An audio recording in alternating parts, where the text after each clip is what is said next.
Hi guys! Welcome to another episode of the Night Bloomers podcast. Today we're going to be reading a survivor story of a female who went through domestic abuse.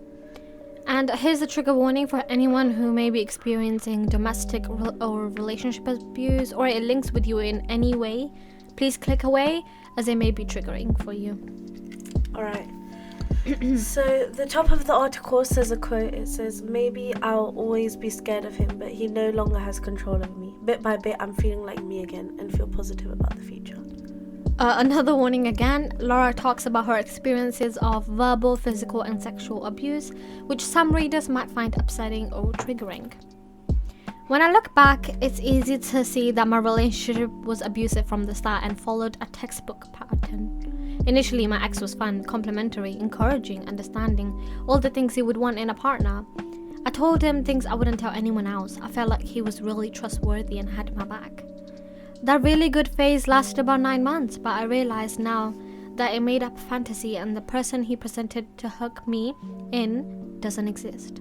The compliments turned into insult. "You're so good at your job" turned into "you're so condescending, you're such a know-it-all." Really, personal information I told him became things to twist and throw back at me as evidence I was fucked up and dysfunctional. Ooh. Okay. Straight from the introduction, Yeah. I feel a bit, 'Cause I feel really bad for her.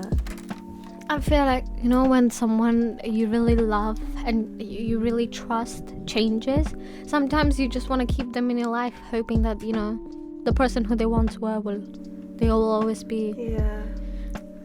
Alright, so verbal attacks. There were insults about my appearance, my interests, family and friends, but these would just change, so I never knew how I was supposed to be. Or whatever I tried was wrong. I started to realize it had become an abusive relationship and my close friends were worried about me. By then though, I was so stuck. I kept thinking that if I changed how I was, supported him better, code for doing everything he wanted and not questioning it, kept going through this trickery phase, etc., that things would go back to the way they were in the beginning. I know everyone says that. I think it's because they're so good at convincing you that the behavior is all your fault. Verbal attacks. They're the beginning of everything. Yeah. Verbal attacks is kind of just like... I feel like the verbal hurts more than the physical, to be honest. Sometimes yes. I feel like most of the times. Yeah. Like they've dug into your heart and now they're using all the things you trusted them with and they use it as your weakness and against you. Yeah. And the power says, I think it's because they're so good at convincing you that their behavior is your fault. Yeah.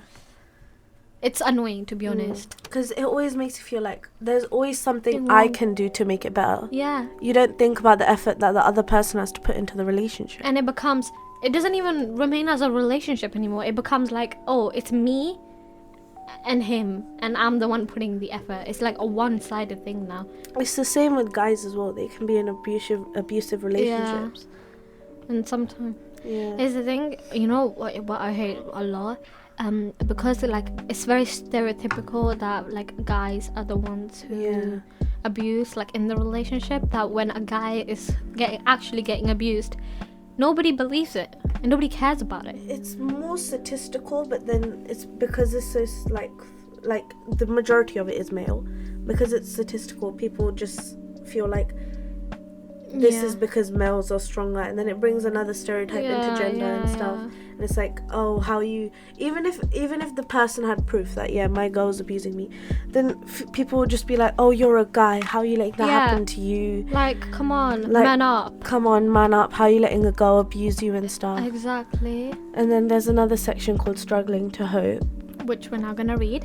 Over time, the relationship became so abusive and destructive. I was drinking and using drugs to try to deal with how I felt.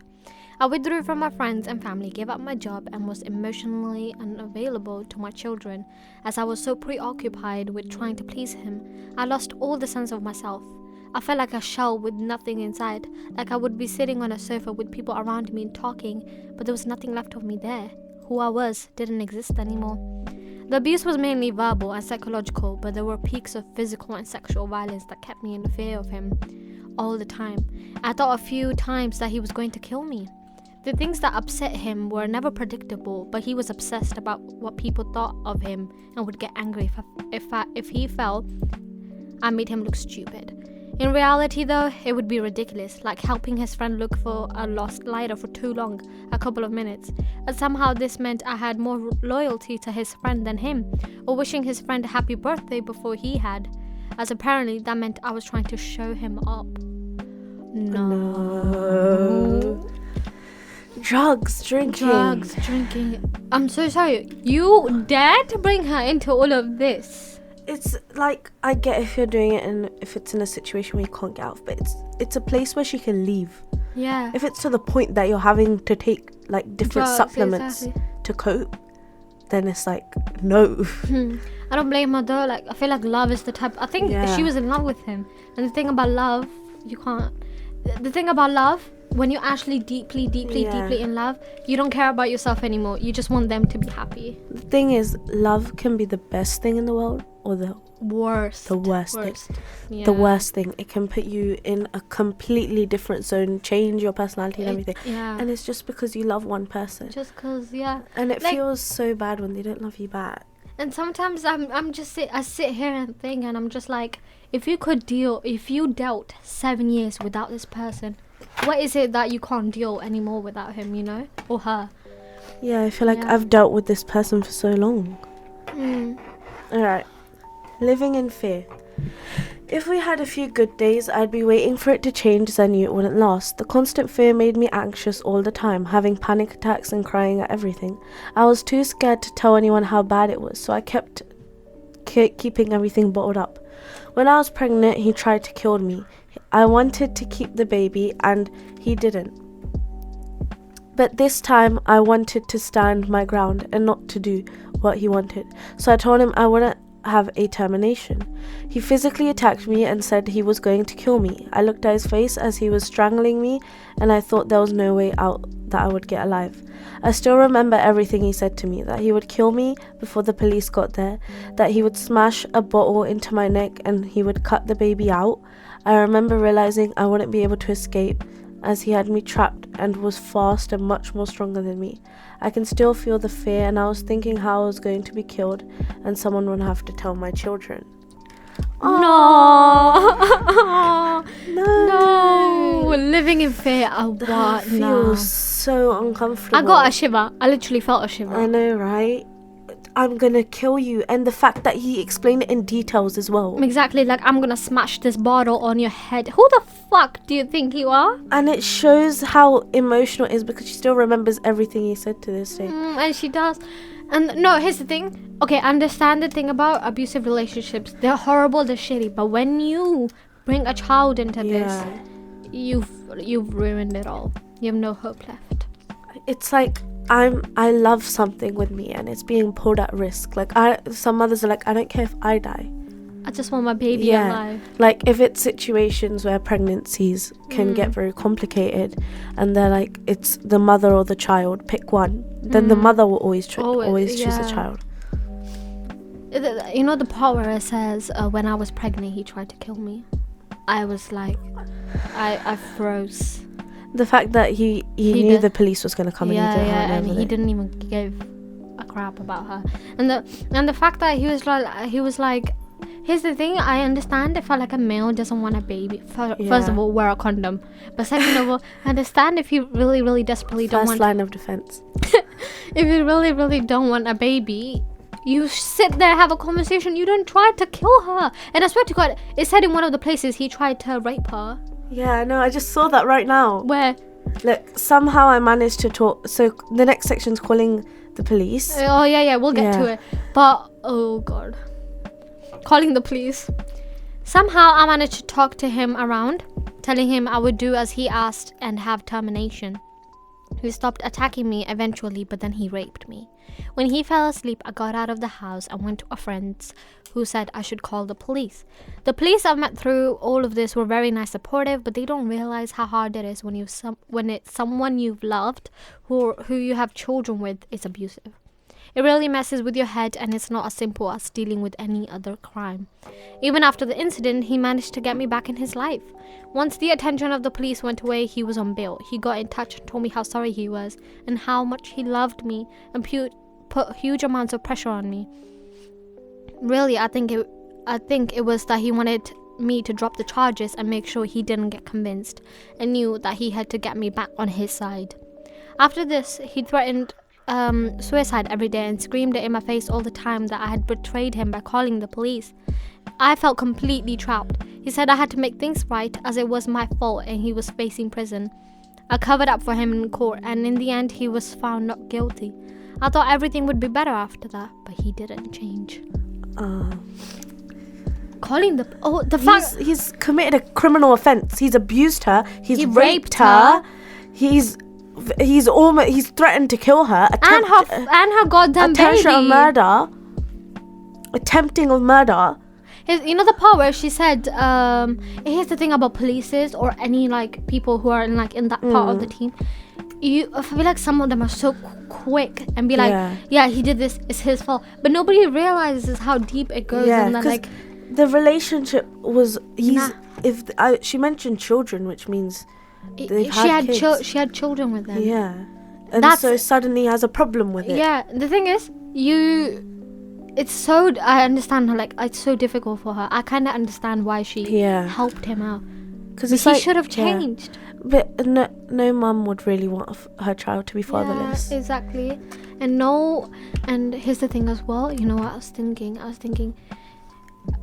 When it's a male, or whoever gets custody, let's say is in this case the male was abusive, he gets custody of the children. He can just sit there and manipulate them and be like, your mother did this to me, she did this to me, she was hurting me like this, she was so manipulative to me. And somehow those kids will be like, I trust you more because I know you more, I'm around you more. These kids don't know much. They don't know the backstory. Yeah.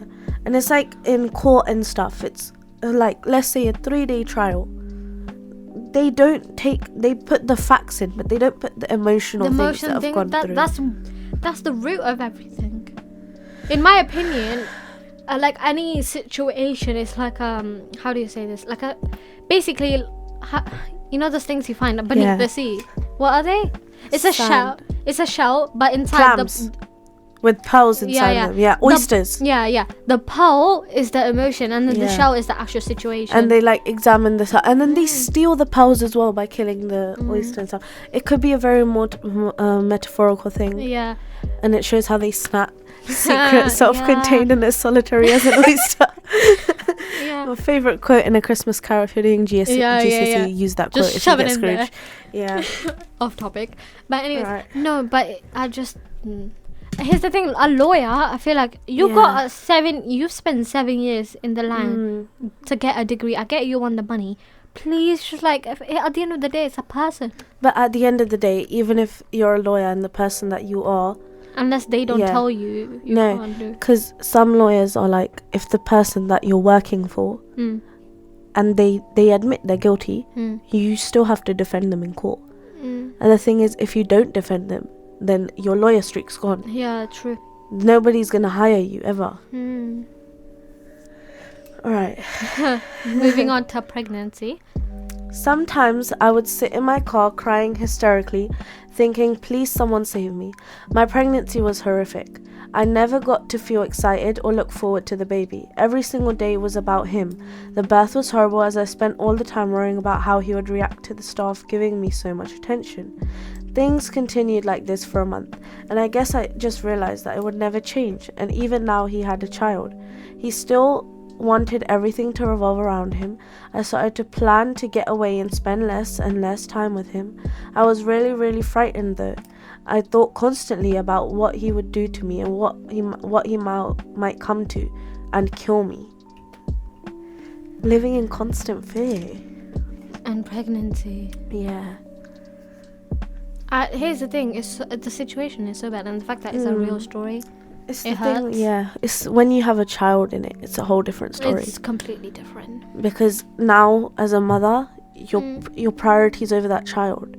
before she was like, I'll deal through it for his happiness, but now if he does anything to a child, that's that's next level. I'm leaving from you. But then that child might grow up to be like, why did you do this? I wanted a dad. You took away someone from me. I could have had a father. You know the part where it says, please someone save me? I felt that. She sat in her car, she cried, she came home, and he was just there. And the thing about pregnancy, they're difficult on its own. The vomiting, the everything. They're the difficult mood on swings, the stress, the fact that you're carrying a whole human with you. And it's like the amount of pain that it comes with, top of the pain that he gave her. Yeah, she had. The thing about pregnancy, they're so bad, but you need the fact that you're having a baby. You need someone to give you happiness. Yeah. She didn't have any of the happiness, and I wonder where her family was. Like, I'm sitting here thinking, like, where are those like supportive friends? Her friends were like, leave him and stuff, but it's when you love someone, you're in your own zone. And I'm guessing because he was abusive, he somehow pushed her family away from her. He he probably did as well. Because that's what happens most time. But obviously we can't assume anything. Yeah. This is just how we feel, and obviously this is a very bad thing, and it's a very serious topic and stuff. And the fact that this is on Rise, basically Rise, it's almost like a website. It helps with abusive like relationships.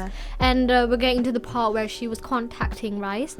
So I phoned the Rise helpline and got advice from them about how to end the relationship and what to do afterwards. Although I was really scared, I knew I couldn't live like this anymore and ended the relationship. Since then, I've been more involved with Rise and have a lot of strength and confidence from meeting women in the same situation. It's shocking to hear how many relationships followed exactly the same pattern. The thing is, it's so like common. It's so common. You don't hear it, but it's so common.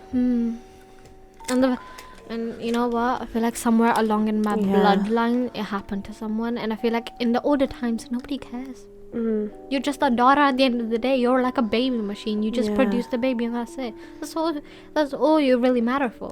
Before it wasn't equal. Women were very low, but now it's different. We're not going to talk about that. Maybe in another episode. But before, it used to be like this, and it used to be normal. Rise and stuff is new. It's not. It's different. People, they're like, and you have some mothers who are dealing with it, and you have your childhood where you've grown up, and your mother's been abused and stuff. And here's the thing, you know, when your mom's abused, and sometimes you end up being in that situation, you learn from your mother. All you can do really now is accept it. It ends with us. It was the way she developed everything. I feel like, I don't know, should we talk about it in this episode? Or no, we'll do a separate episode on it. Ends with us, because it's a whole different topic. Because we don't want to get off topic. All right.